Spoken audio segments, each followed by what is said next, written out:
Good Friday morning, guys. My name is Jerry Miller, and thank you for joining us on Real Talk with Keith Smith. It's a pleasure to connect with you through the I Love CVille Network. Today's show is going to be dynamite. Woody Fincham is in the studio, and when Woody Fincham is in the studio, content just sparkles.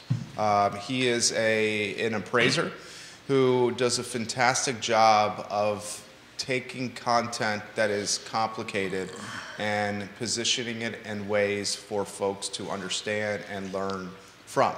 Not only is it an appraiser, a man who teaches the content, and you see his teaching ability shine on the program. Wherever you're watching the show, let us know. If you have questions, put it in the feed and we'll relay it live on air. We'll salute Judah Woodcower before we forget, the man behind the camera that keeps us online and allows us to do what we love, which is talk about our passions and interests. Why don't we go to the studio camera, J-Dubs, who fulfilled his bet this morning. Smith did not. With a bottle of Johnny Walker Black, aged 12 years. I have no doubt you will. Neil Williamson said on Wednesday you always fulfill your prop bets. Yep. I was busy working yesterday, so I didn't make it to the ABC store. No problem, dude. So I will try to make it today, and I might actually swing by before your 12:30 show and give it to you. So this way, I've fulfilled my obligation for the next show day. Sandra Sparrow Hard, welcome to the broadcast. Woody Fincham, my friend, the show is yours. Happy New Year. Happy New Year, both of you guys. Great to be here, and it's already an exciting year. We're already like swamped. Really? Yeah. What kind of work? I've gotten a lot of referral work recently from some of my agent colleagues for a lot. Every bit of it's divorce work, other than some of the regular lender work that we get. But divorces keep happening. Man, I'm waiting for the NAR data to come out in March, but I think you're going to see family dynamics changing or family composites changing to be a higher percentage this year than last year. Yeah. That we're seeing a lot of folks with divorce. I just don't know if that's a result of COVID or whatever. But you've got me rocking and rolling on this Chesapeake thing, Jerry, because now I'm taking a deep dive into it. Should we? I mean, I think you have the photos from yesterday, right? Well, it's a corner lot, which makes it even more favorable for development under the new zoning. So code. we can really set the stage here and have Woody take a deep dive and Keith take a deep dive here. We have the photos from the listing. We talked about it yesterday. Why don't I set the stage and then get out of your way? It's 1316 Chesapeake Street. For those that are watching and listening, it's a listing in Charlottesville, Virginia, in the city of Charlottesville. That's 10.2 square miles. It's landlocked, and it has very little inventory. For those that don't know this, Charlottesville just greenlit upzoning, which allows more density within the city. And the concept of upzoning is based or rooted on the foundation that additional housing inventory will potentially stabilize price points in a city that's seen affordability become a crisis. I think that's fair to say, a crisis. 1316 Chesapeake Street has an asking price of $499,900. Just for the sake of a talk show, we'll call it $500,000, $500K. 2 bedrooms, 1 bath, an 892 square foot home. Judah, if you want to rotate photos in, that'd be great. It was built in 1940. We're talking a home that's 83 years old. In the listing, I'm just talking facts here, it says the home is sold as is. So we know it needs TLC, and I'm looking at it on Zillow. It's a teardown. I'm looking at it right now on GIS, because in the listing they say that you could keep the existing structure into 2 more, but if you've got to take a look at the way the structure fits on the footprint. It's a teardown. It's a teardown, so you're only doing 3. Yeah. So that's $166,000 per footprint, which is a little steep. Look, I would say the same. But it's interesting as I'm looking at the GIS, there is about a 50-foot right-of-way that is to the left as you're looking at it from the top down, which is very interesting because you can use that as like an alleyway and then turn that into 3 sublots under the new zoning ordinance.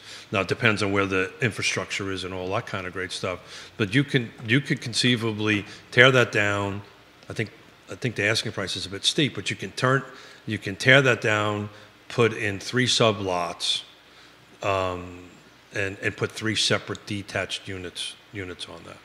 It's, Woody, I'll get out of your way, 6,098 square foot lot. Now, if you're taking a real estate exam, you know that this question's going to be on the test. How many square feet are in an acre? Who's taking that? 43,560 square feet. Yes, sir. In an acre, 43,560. That will be on the real estate exam. I'm pretty sure it will be. So The appraisal exam, 6,098 square feet means this is not even, what is that, an eighth of an acre? Yeah. Something like that, yeah. I mean, we're talking a postage stamp. Yeah. I want to pick this man's brain. So, Keith, we've got a paper street extension here, it looks like, Yeah, along that right-of-way. So that's not something you would be able to utilize, potentially. For valuation. Yeah. Yeah, I'm looking at this from a development perspective. So from a real estate appraisal perspective, and really from any type of real estate perspective, whether it's development or whatever, we've got to look at the 4 tests of highest and best use. So the first test in highest and best use is, is it legal to do something with it? And obviously with the new upzoning ordinance, yes, it's legal to do something additional to this piece of property or tear it down and, make it more dense. The second test is going to be what's physically possible on the lot, and that's going to be where someone like Keith and an engineer is going to get together and they're going to say, okay, we can get 3 units on here, and they'll allow up to, 4 units on it total?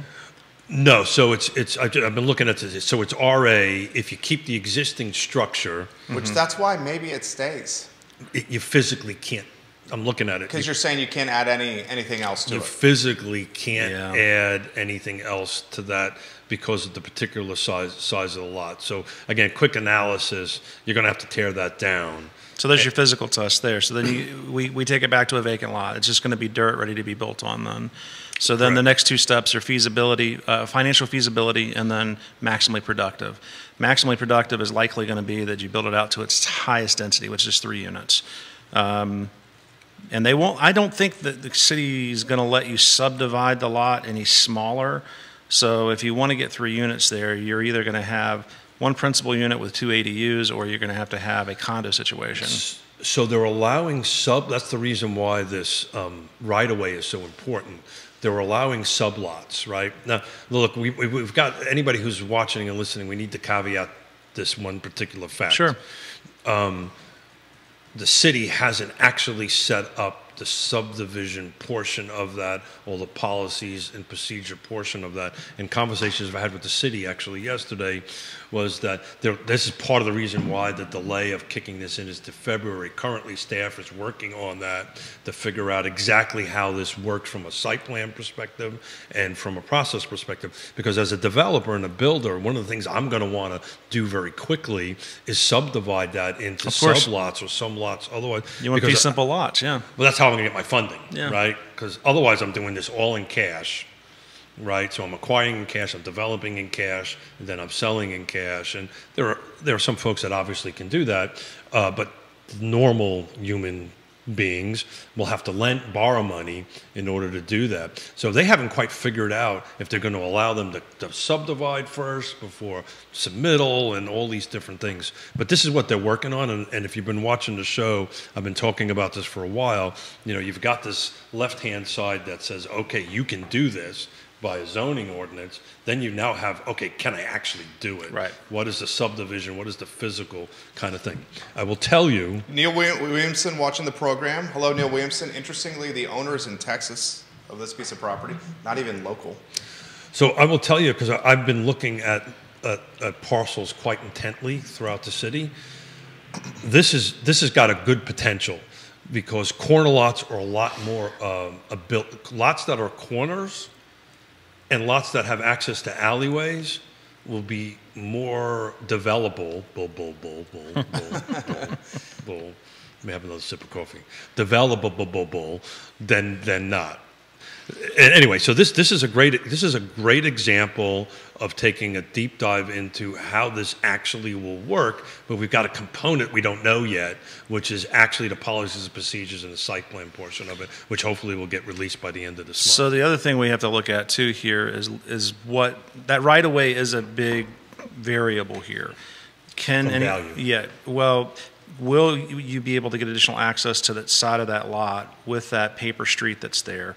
Because I've done a couple of assignments in Charlottesville where Charlottesville has said absolutely no, you can't touch that land. We're not even going to let you put a gravel driveway across it. So if you take a harder look at that, I think the answer is yes, because there's a 16th Street Northeast extension, so there's an actual road that goes through about 50% of that right away. So I don't know if it's being used as an alleyway or an actual road. Is it owned by the city, not owned by the city, right? All those things would need to be dug into. But under the assumption, just looking at GIS, if it's owned by the city, then you have to work through the city, because now you're going to have to do bonds. You're going to have to build to the city specs. It's going to be a very expensive process to build that, because what they're going to want is they're going to want a connector road between East Market Street and Chesapeake, and whoever's going to develop that gets to pay for that. Why don't we do this? Judah Wickhauer's got a Google map that he's been putting on screen. Put the Google map on screen, if you could, please, sir, where the location of this listing is. We'll give some props to the listing agent. Yes. Keith, you may be able to help me with her last name. Is it Karen Cohey? Yeah. Kehoe? Kehoe. Karen Kehoe, great agent. Yeah. Really knows her stuff and understands this. I'm not throwing shade or anything like that. That's why I want to highlight that. On any of it. I'm just looking at this as a developer and what it would take to go ahead and develop that that parcel. But my suspicion is, and I know enough of working with the city will probably, if you want to utilize that paper street to use Woody's term, or extend the existing road, you're going to have to comply with all their engineering requirements to go ahead and do that, which is going to be super expensive. John Phelan giving Woody some props in Louisville, Kentucky. Hey, John. Watching the show right now. But here's the overall point of this. Sure. This stuff is starting to hit the market. Oh, dude, December 18th, this essentially got greenlit. Now it's officially going to get greenlit in February. And already we're seeing the listing copy, and listing saying, this is the first line of the listing from Karen. Just listed investment property with new zoning law. City allows 3 units to be built and leave the current home on premises, which is sold as is. So let's talk about how this works. Jerry wants to buy this. There's water going through that paper street. Oh, lovely. Okay. So they're water as in streams. Yep. Yeah, so they have stream buffers and all this kind of great stuff they have to kick in. So how this would happen in this thing, if somebody wanted us to represent them through this process, right? Yeah. First of all, I would not do this under what's called a land acquisition contract, or a undeveloped land contract, where we end up going through an LOI, letter of intent, going through a study period, invest a bunch of engineering to figure out if this actually will work to move forward. On paper, it makes sense, but once you start digging into it, and we're doing this live, right, all of a sudden we just found out it's got a stream running through it. Now, if I've got to build a road through that, now I'm impacting stream impacts, and got to go through DEQ, Army Corps of Engineers, all this fun stuff. That becomes that much more expensive. So now you're going to have to start looking at this from a different perspective. Okay, maybe we do keep the structure. Maybe we build on top of the structure. Maybe, maybe we attach to the structure. Attach and go up on it. Exactly right. So, this is great stuff. I mean, this is what we've all expected to happen. But it requires a lot of really smart people at the table. I was in a meeting yesterday with a bunch of architects and engineers and developers having this very discussion about how do we actually now implement this. Joe, is it Meyer, Woody? Joe Meir. Meir, watching the program? That's my Cajun buddy down in Louisiana. He says, is this on land value? Is that what's happening here? Yes, so Joe, what's happened is Charlottesville's passed an ordinance that's allowing more density to be built. Accessory dwelling units can be added to single-family properties. We've got a landlocked. A real quick overview is that we have a landlocked city. There's no more land really, so we're trying to figure out ways to get some affordable housing or more affordable housing in for Charlottesville, which is something. Stabilized price points. Yeah. Just get it to where we can get some workforce people to actually be able to live in the city, and continue to do what they do. So this is an RA.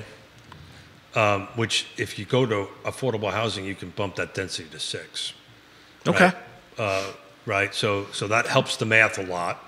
Well, if it's physically possible to put 6 units on it, then that bumps it right out of residential straight into commercial. On a lot this size? Probably not. We have to get it. So again, that's back to... So are you sure of the 6? Because Karen Kehoe has 3 units plus the existing structure. Yes, correct. If you can have the existing, I'm saying, but if you meet the affordability component, gotcha. Right? We're gonna build homes on there. They're gonna be, I think it's 60%, but somebody should correct me. But 60% AMI or below. If the land trust went in there and had the capital to buy this and do it, we would end up, if we physically could fit it, we would put 6 units on there. But that requires a tremendous amount of subsidy to get that math to work. Neil Williamson watching the program, and then we'll get to Katie Pearl's question. Hey, Katie. KTP, you still watching? You watching? She asked this question yesterday of Woody Fincham. And I want to bring it up with Woody. Oh, she is fantastic. Awesome. How it's going to appraise, which we talked about in the pre-production. I also want to show Deep Throat's chart that you took a glimpse at prior to the show. Neil Williamson says those 60% AMI units must remain affordable for 99 years. Yeah. So that's why the land trust works. 99 years. He also says Charlottesville has not set up all the rules of the zoning game, but is requiring by right site plans submitted post August 31, 2023 to adhere to the yet to be defined rules, which is something he highlighted on the Free Enterprise Forum as some potential legal exposure for the city. So I've got a half a dozen attorneys that are in this space asking if that's even if that's legal. I don't know if it is, to be frank. Well, which is what he highlighted. Right. Yeah. I'm going to tag Karen so she knows we're giving her listing some attention and just speaking facts here. How about walk us through how this is appraised? So with the potential of doing something more elevated than just a single-family home there, we, as an appraiser, if I'm given this assignment by a lender, I've really got to look at it. And I do 2 types of highest and best use analysis. I'm going to do a highest and best use analysis as if this property is vacant and it's ready to be built on. So that's where we get into talking about, can we put extra units on it? What's physically possible? The financial feasibility side of it, which is the third test, that's where we look at all the options we have that are both legally and physically possible. And then we sit down and figure out, okay, out of all those options we have that are financially feasible, how do we figure out what's going to be the most productive or the maximally productive use of that property? And that's how we try to value. So let me ask you a question. So I put a contract, just hypothetically, we put a contract in on this. We do a 120, whatever, 90, 120, 180, whatever it is, study period on it. Right. I invest the money, hire ship engineering, right? Hire the surveyors, go through the process and actually creating a preliminary plan for this development of this property on it, get some sort of preliminary blessing from the city, right? We're after February now on that. And I say, okay, Woody, they're asking $500,000 for it. This is what they say I can build. Does that help you assess future development value? Does that help you at all? So we're doing an as-is value. We can do a potential value down based upon any type of plan that's put together, but it would have to be something that's put together pretty tightly already. It can't be very speculative. It would need to be approved by the city. The city would need to say, yes, we would approve this, or we have approved well, it. we can make it hypothetical to whatever situation applies. Because I think that's the only way that's going to work, right? The way this development is going to work, unless you're using cash to get money, because I'm going to need you to look at this and say, okay, under this assumption, it's worth X. Most of the properties like this in this situation, at least for the short term, are probably going to be cash purchases. I would think. Because this is very speculative still. Banks are risk adverse. Yeah. They don't want to put money into something that they know they're going to take back. Particularly something that may be ambiguous at best right now. And what that does is that limits the pool of buyers. It does. And, the pricing on this has got to work out in a way that where, the price per unit for the land will work out in the end. So, well, again, based on the RA, you could put 6 at 60%, but here's the reality of it. In order to hit 60% the sale price, and I know this is the chair of the land trust, I can't excead 200. Yeah, I haven't done probably closer to 175. I haven't done the math, but I doubt seriously that a highest and best use analysis would come out saying that affordable housing would be the best bet for a maximally productive return or return on investment. So I've got a meeting with the chief financial officer of PHA and Land Trust to look at this very analysis this afternoon. There's social value to it for sure, but market value is a different thing. That's exactly right. But to go ahead and acquire, develop, and build just on a quick back of a card thing, this is about a $350 per unit cost. $350,000 roughly. So you're talking acquisition. Let's just say, for the sake of a talk show, $500,000 for the land, and then you're saying 350 times 4. So you're saying $1.4 million. No, it's not times 4. I'm tearing the building down to do 3. So you're saying $350 for 3 total. So it's $1,050,000. $350,000 per unit. That's $1.5 million right there. Yeah. I mean, that's a good chunk of change. Yeah. For 3 residential units. For 3 residential units. And do you think that's... Well, that math works the same as for 3 or 6 per unit, right? It's roughly the same. Sure. Right? The cost of construction for a townhome and a single detached is pretty darn close. The point I'm trying to make as far as the land trust is concerned, right? If it's 350 and we're trying to sell them at 150 to get to that 60%, doesn't work. Somebody's got to come up with the math difference just to break even. Right. So, do you see this being a speculator or an investor that's going to choose to rent the properties moving forward, or choose to sell the properties moving forward? Or somebody's got 1031 exchange that wants to just say, you know what, I'll pay you $500,000. I'll just sit on it for a couple of years, right? And wait for the zoning ordinances to kind of get a little bit better, to kind of weed, because what'll happen over time, it'll just kind of like a really good, Neil's second profession, a really good bottle of wine. As it ages, it gets a little bit better. That's what's going to happen with the zoning ordinance. As it ages, it'll get a little bit better. They'll work through some of the kinks, because nobody really knows how this is going to work out. The only way this is ever going to get figured out is somebody's actually got to do it and work together with the city to run through the hiccups on it. Do you have the chart that Deep Throat sent you? What are you seeing it? Can you DM that to? Are you on Facebook, Keith? I am not on Facebook. Can you get on Facebook on the? My ADD will not allow me to focus on that, but just email it to me. But could you get an email? Yeah, sure. Yeah. Could you email that chart to Keith, and email it to Woody? And then, give me the overall with the chart. Well, I'm hoping the pro over here, Woody's going to give a review of the chart. If you could email to both gentlemen so they could see it, and then we can put this on screen, and then have the professor Woody Fincham here give us the nitty-gritty of this chart, which I try to do, but I'm not of your expertise or skill set here, Woody Fincham. I'm happily able to slide my computer over while we wait, if you'd like to see that as well. Yeah, whatever works for you guys. Yeah, it's fine. we can do that. But what is Deep Throat's position? What's he's done is he's done a comparison between here's years 2010 through 15, 2016 to 22, and then 2023. Got it. The orange here is grade D dwellings. So they're the lower grade. Yeah. So that's what the subject property that we're talking about would fall into. So in this period of time, this is how much less it was worth with that improvement compared to the other A, B, and C's. But now look at it, it's completely inverted. It inverted.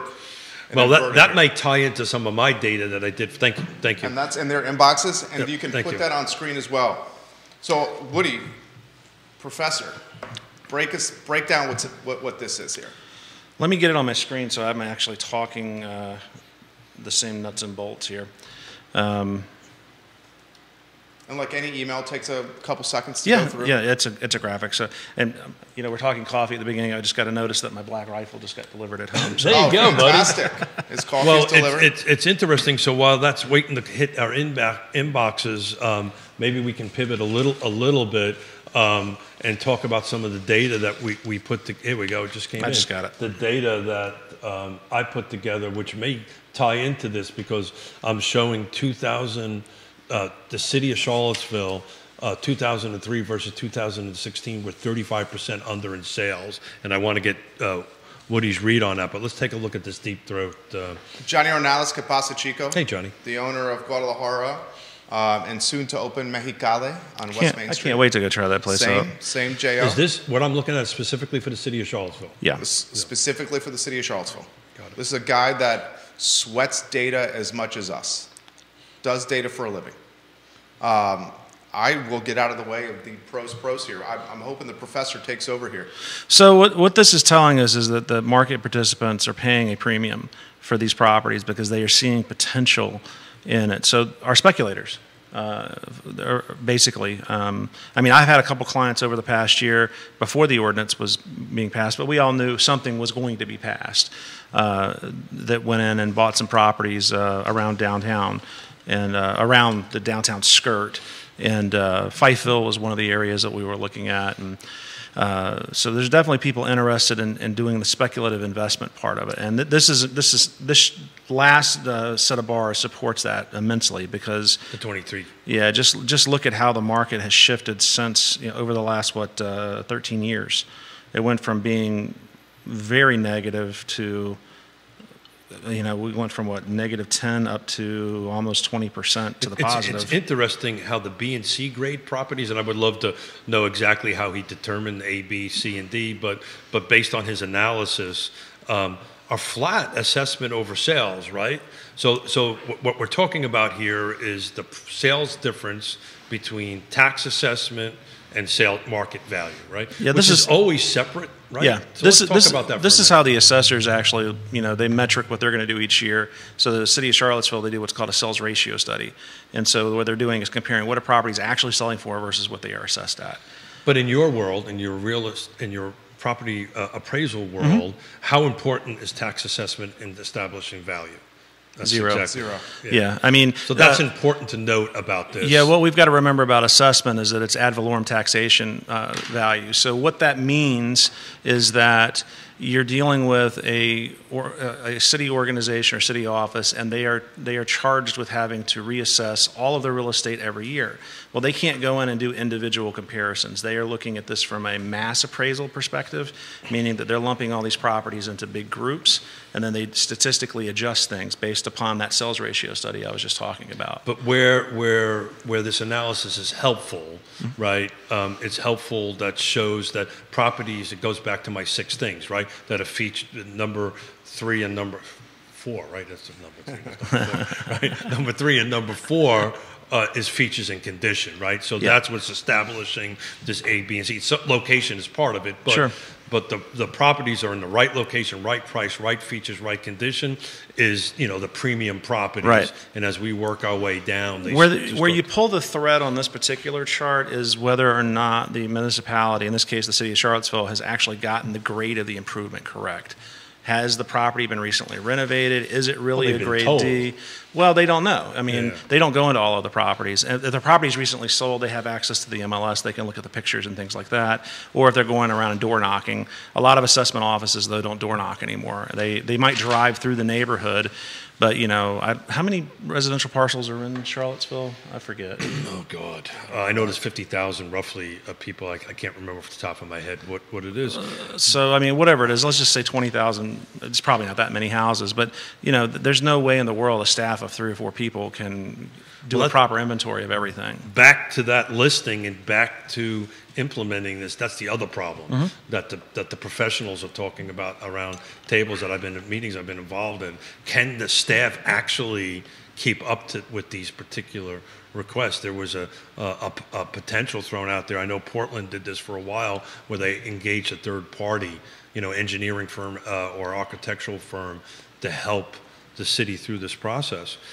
But we can look at, if you don't mind putting on slide number 4, if you don't mind, Judah. This is the median sales price per jurisdiction in the car foot, just to kind of relate it to the to Deep Throat's. Thank you, Deep Throat's analysis. Matt Myers, welcome to the show. Bill Dowdy, welcome to the show. If you look at the city of Charlottesville from 2016 to 2023, the median price, this is all product types, right? Single family, attached, condos, jumped from $279 to $459. If you look at the average, that would be slide number 5, Judah. That number jumps from $328 to $555, right? So, I get what Deep Throat is saying, and I think it's a very helpful tool to talk about the quality of the product. But prices have been steadily increasing. The volume is ridiculously low. We're at 2011 sales in the city of Charlottesville. let me say that again. The volume of sales, the number of units that sold in 2023 is comparable to that of 2011. And what was happening in 2011? We were recovering from a major financial disaster. But I was thinking about this morning on the drive over because I knew we were going to talk about this, or at least I had a good idea that we would. We have to remember momentum, too. The momentum coming out of 2008 and 2009 into 2011, the year you're talking about, was way different than the momentum we have right now. Actually, the lack of momentum right now, because in 2011, we were in an upswing of momentum. We were starting to recover. He's saying we're on a downswing now. No, I'm saying that we're flat. We're basically volume's just stale. Stale. That's a better word. This last 7 days I looked at Judith. I don't have a slide number, but if you can pop that up, I'd appreciate it. I was taking a look at the last 7 days. So I look at a market monitor that I have 7 days going back, all the jurisdictions in the car footprint. We had 35 come on in the last 7 days. Jerry and I have been talking about this for at least 6 to 8 weeks. We're generally it's been around 15, 17, 12. Now, we had holidays in the middle of that, but we're now double that number. But if you take a look at the same week ending last year, we were at 62 units came on the market. So the good news is we're increasing inventory in the last 6 to 8 weeks, but we're still 50% of where we were this time last year. Viewers and listeners, let us know your thoughts here. We'll highlight Gary Palmer. Welcome to the program.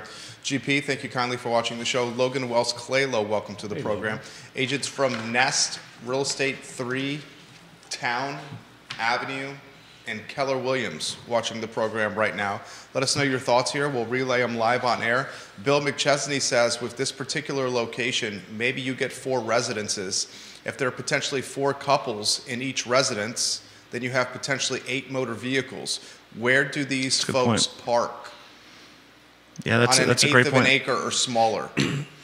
Where will they park? So the theory is that you would not need the parking, right? They would walk. He counters by saying the theory, or they're going to bike, they're going to walk, they're even going to take a bus, which is what folks are saying in this community. He says it's 20 degrees right now.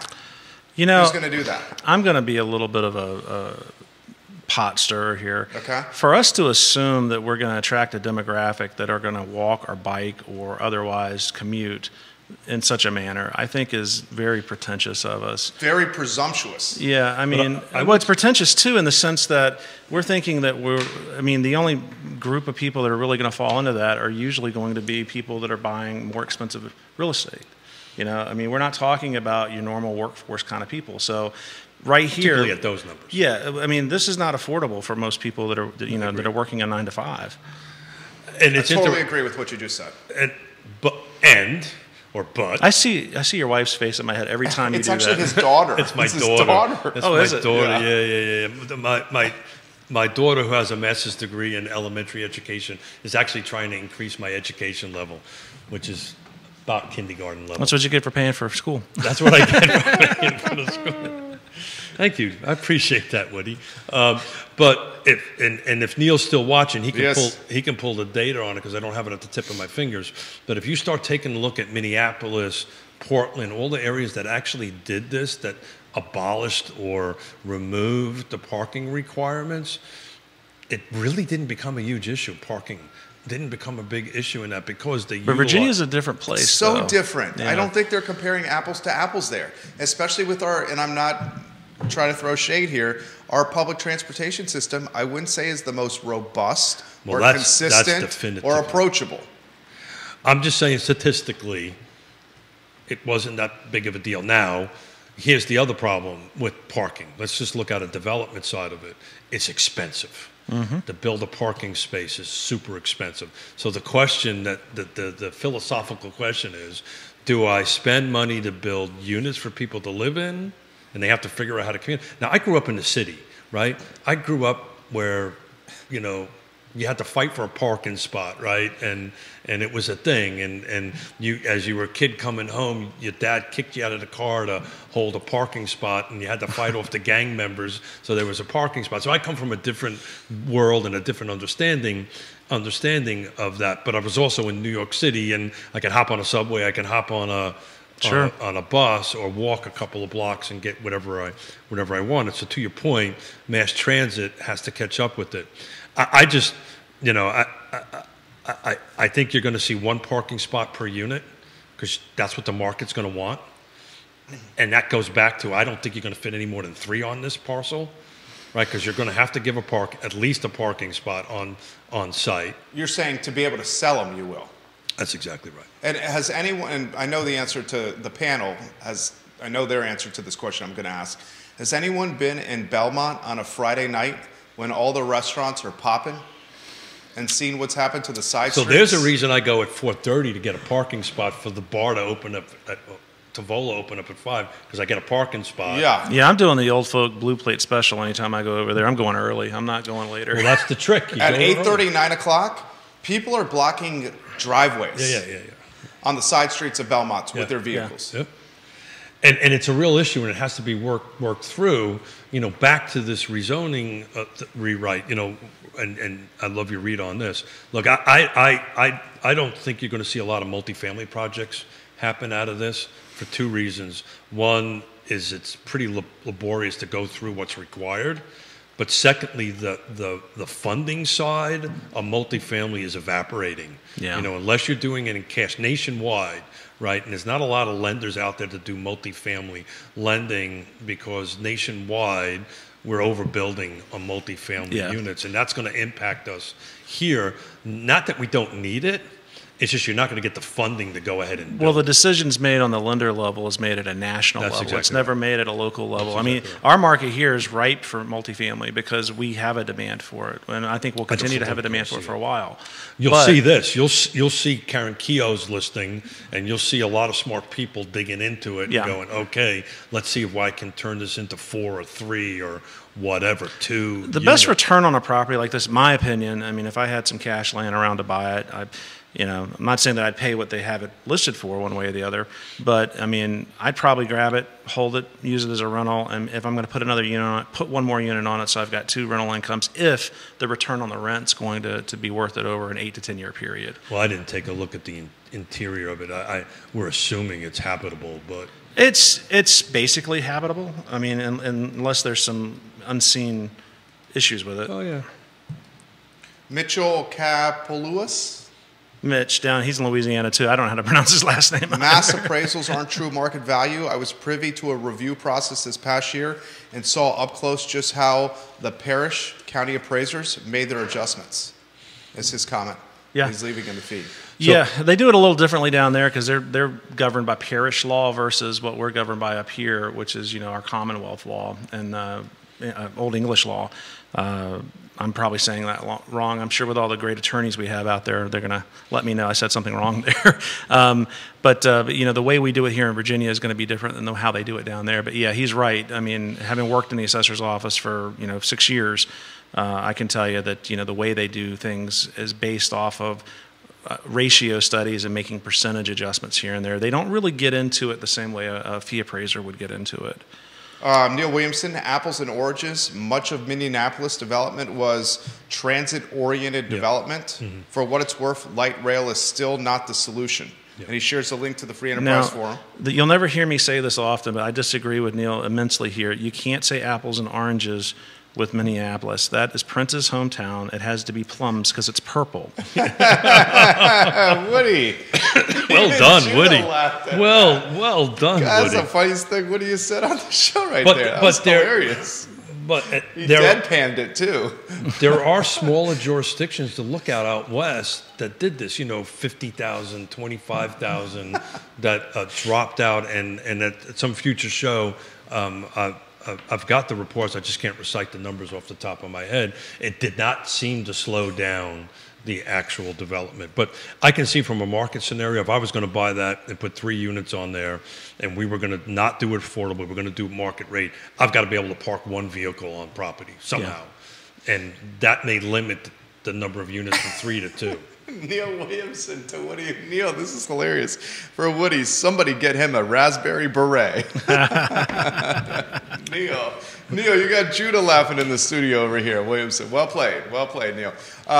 Viewers and listeners, let us know your thoughts. We will get to your questions here, but we're sticking with Chesapeake for a little while longer. It's clearly got some traction with the audience. Gavin Sherwood, one of Yes Realty Partners' finest, watching the show right now. We love you, Gavin. Anytime you want to come back on, give us a holler. Go ahead, Keith. So I think, from a short-term solution on it, if I have a buyer who's looking for a 1031 exchange, I just looked through some of the pictures. I know enough about construction and building that I can look at pictures and figure out what needs to be done in there. You can invest a few bucks in it, rent it, to Woody's point, and then wait for the zoning ordinance and the site plan ordinances over time to kind of be fine-tuned, because you're going to see stuff drop in and drop out over the next 12 to 24 months to fine-tune it. It happened in Portland, it happened in Minneapolis, it happened in all these other jurisdictions. Once they adopted these type of zoning rewrites, they ended up getting tweaked, to use the former mayor Lloyd Stuck's technical term on it. But if you're not worried about cash flow and you want to buy it and sit on it, that would make sense. I love it. Let us know your thoughts, guys. I will get to the question for Woody on his thoughts on what to expect in 2024. I see a version of that question on 3 different Facebook pages for you. That's pretty status quo for most shows, right? I think we're going to keep doing what we've been doing. I mean, 2024. Unless we have a major economic issue at the national, international level, I don't see anything changing much. If rates do drop, demand's going to go up because buying power will increase for the consumer. It's going to make the consumer more competitive, which means prices will go up even faster. I don't see much inventory or more inventory coming onto the market. We've still got a lot of folks like myself. I've got a sub 3% mortgage. I'm not selling that property. And the house works for you. There's no need to move out of it, right? Yeah, I mean. The missus, she's still recovering from her medical issues, so getting up and down the steps isn't as easy as it used to be for her. I've been talking to her. Maybe we might want to go to a ranch, but we might look at something. But we're going to keep that property. I mean, there's no way. Totally. If I can rent that out, I'll make money hand over fist on it. Which only impacts the lack of inventory more, right? Right. Because people. I mean, I just helped a client. 2 clients closed 2 new construction townhomes last month, and that's the exact conversation, right? They're going to stay in it for a couple of years, wait for their first child to come because they're newly married, and then after that they're going to keep that as a rental and move into something else. Yeah. So that will not come onto inventory. Real quickly, I have to apologize to Mrs. Fincham. She's just messaged me to let me know in caps and exclamation points that she's not moving. So she's not moving.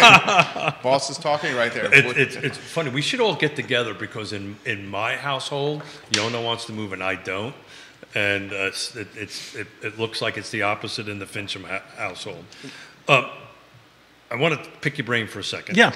Judah, can you put slide 3 on, please?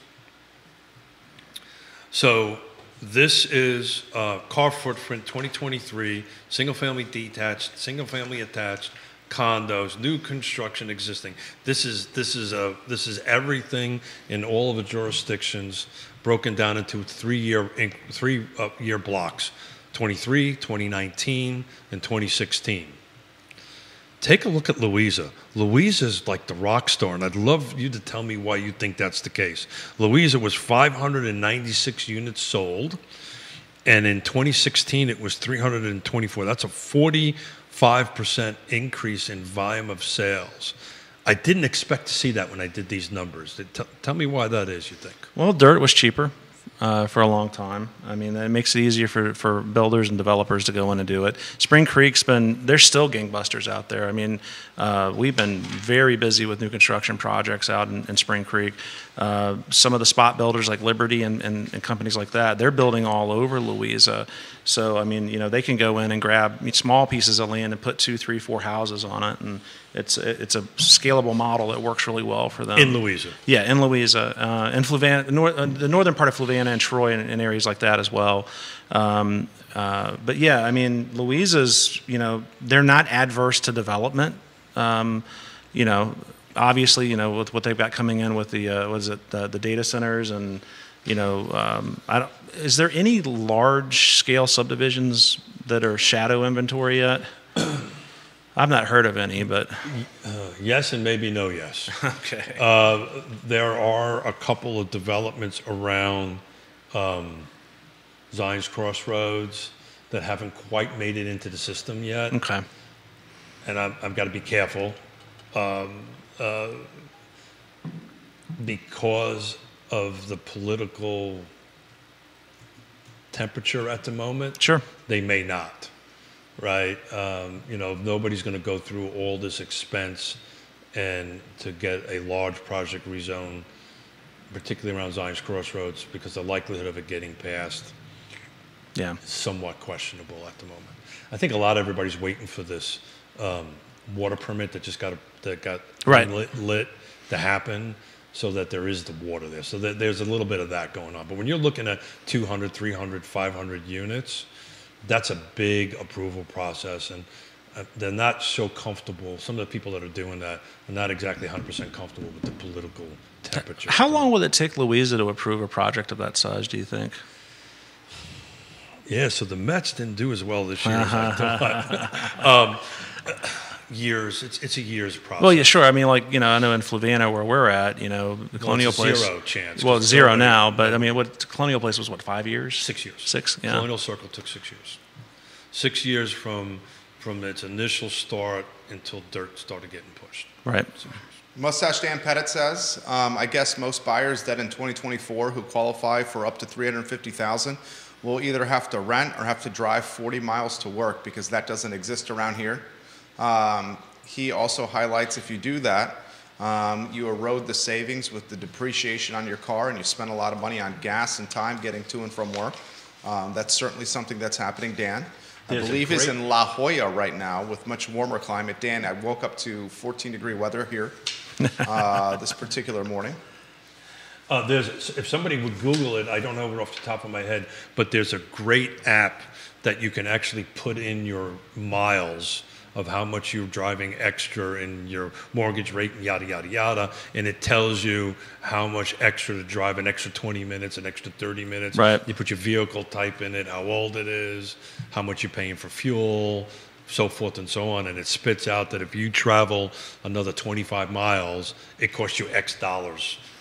And it doesn't calculate your time, by the way. I mean, if I was looking to buy right now, and I'm just looking at cost and I'm looking at just the utility of housing, I'm going to Buckingham.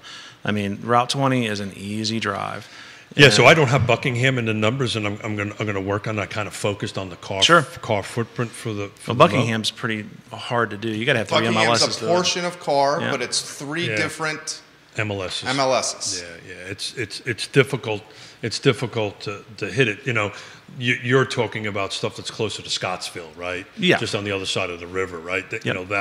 And you would have to do a physical map search to go ahead and do that. But if you take a look at slide number 4, Jude, if you don't mind, these are the median sales price per jurisdictions and the car footprint. So this is everything.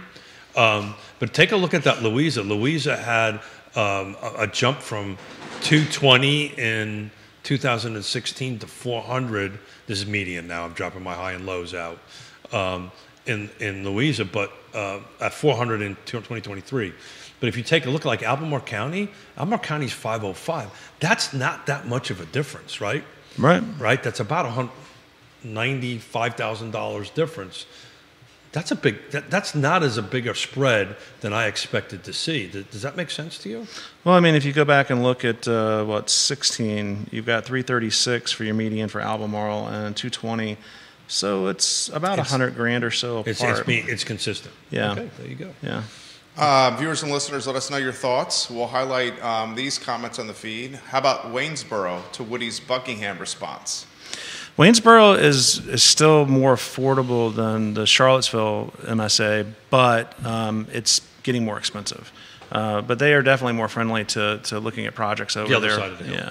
Yeah, for sure. I mean, Stanton's not a bad place to be either. We do a lot of work over there, and there's still a lot of land to be had. So the commute's going to be similar either way, but you do have to contend with Afton Mountain, and sometimes the traffic can be a little. And the weather. Yeah, that's true. The world is apparently ending on Saturday, So in the weather, make sure you get Snowstorm. your milk. Make sure you Neil get your Williamson bread. shares the housing and transportation calculator.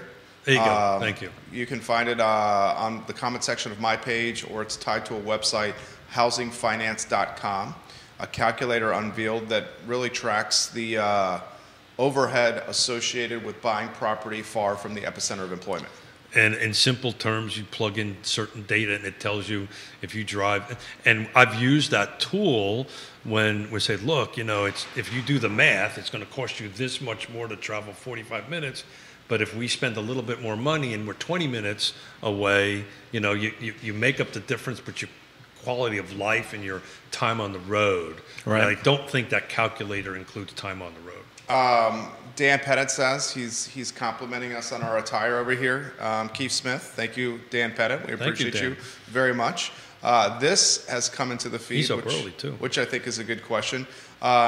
Neither, and this is from North Downtown's finest Grace, and neither of the panelists think, or neither Keith and Woody think, that inventory is going to uptick if rates drop. I mean, if you increase buying power within the consumers, as soon as stuff hits the market, it's going to go right back off the market. So, I mean, inventory is, I don't think we've got a chance of it increasing at any significant pace. We might have things come onto the market that wouldn't have come on otherwise, but, you know, I mean, I think we're back more to a lifestyle move now than we are for, I just want to buy a new house. Because COVID, if you wanted to move, you moved. You know, you know, rates were really low, buying power was super high, and people were, you know, they just wanted to move in a lot of cases. But, you know, now I think we're back to a more normal market where people are only moving when they got a job change or, you know, they've got a baby coming or something of that nature. The number one reason for people to move is for family, be closer to family. It's family related, and then it's like lifestyle changes, divorces, so kids, marriages, you know, those type of things. Look, it's what I ought to do is I ought to bring that. Remember that wooden scale I had? I got to bring that back in. What's ultimately going to happen is I think it's just going to be the sliding scale, right? As interest rates drop, inventory will tick up, right?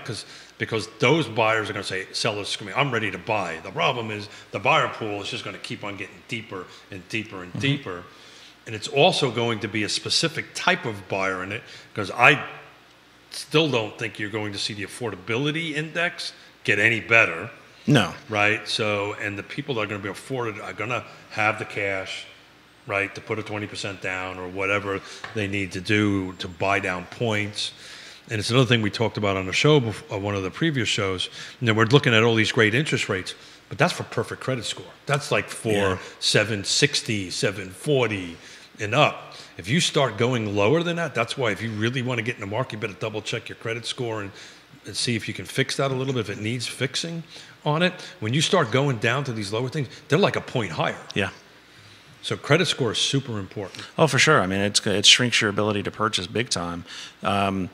You know, and I just, until Albemarle decides they want to open up their development corridor I just don't see us seeing any normalization in pricing at all. The short answer is, I think it was Lawrence Yun said this, and I may be wrong, that even if we produce 30% more houses right now, the builders just arbitrarily, we would still be under inventories tremendously. Well, I mean, and they can't build anything affordable or more affordable because of the starter costs. houses are not being built. I mean, just to get a piece of dirt ready to put a house on. we just talked about this right here, right? We talked about an opportunity on Chesapeake Street that it, you know, unless the land trust gets in there and buys it and comes up with, you know, $200,000 to $300,000 of subsidy per unit, it's just not going to happen. Right. And is the land trust still waiting for, what's the land trust still waiting for from the city? Oh, yeah. Is it still waiting for some of its bonds back? I'm negotiating with right now, so I want to keep my mouth shut. Okay. But yes, we're still waiting on our release of our bond from 2019, which was $18,000, which would be very helpful for the land trust at the moment. This question, where are the folks that work at UVA, not the nurses or doctors, but the people that support the hospital, making $40,000 or less going to live?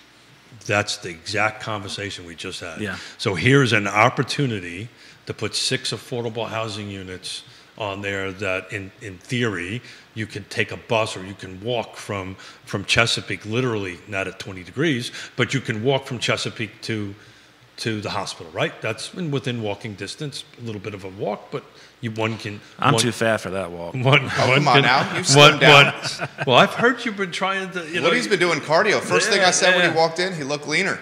But the only way that's going to work is if the subsidy comes up to make up the difference between that 150 and 175, which is what this $40,000 a year,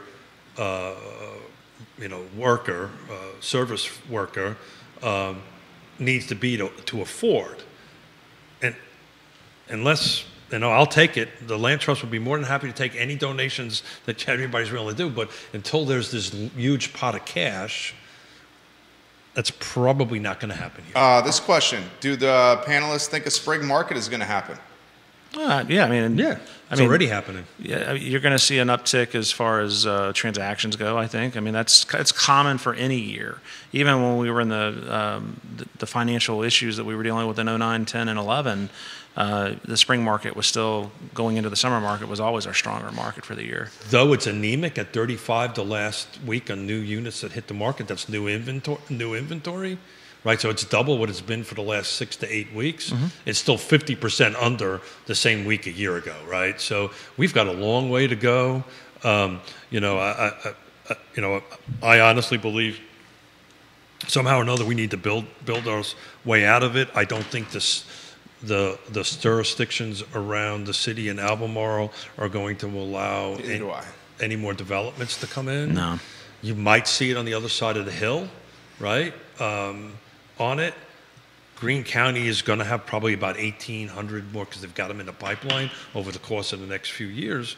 But it's this struggle that we have right now is going to be this struggle, I think, for another 5 to 10 years. Woody Fincham, how about some closing thoughts from you? Anything we haven't covered? Anything that's in your crawl that you want to get out there? I just wanted to throw a quick shout out to the Ask the Appraiser group on Facebook. We've been working with a lot of agents all across the country on that. John, who runs that group, we're at now 41,000 people in the group, and that's impressive. It's been going really well. We're able to partner up with agents and answer all kinds of questions that they would have of appraisers, all kinds of scenarios and case studies. So that, and we're trucking along like we normally do, and very appreciative to be here in the new year, and that's it. You're a rock star. Absolutely.